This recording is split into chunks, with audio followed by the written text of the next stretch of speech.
48 станови во Пробишти подготвени за вселување, распишан огласот за нивна распределба.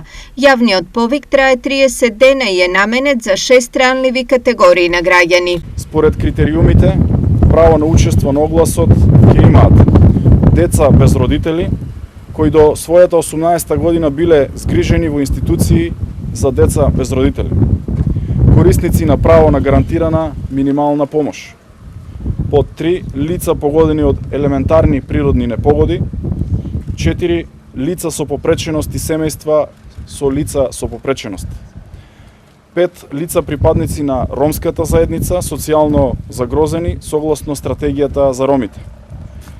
Под број 6 самохрани родители со малолетни деца.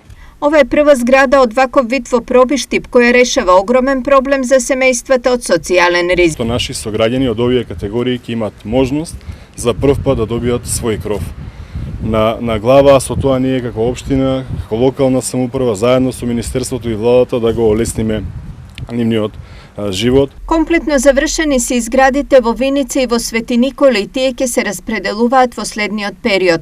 Во завршна фаза се уште 130 социјални станови во Демир Капија, Неготино и Гевгелија и уште 470 станови кои се во изградба и тоа во Бутел, Велес, Кочани, Пехчево и Сарај.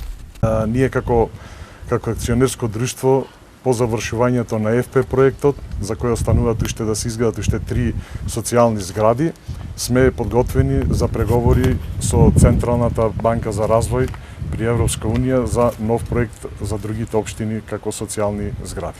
Министерот Бочварски најави уште еден инфраструктурен проект за Пробишти кој ќе започне со реализација во септември, а се однесува на изградба на атмосферска канализација на улицата Македонски револуционери во вредност од 4,4 милиони денари.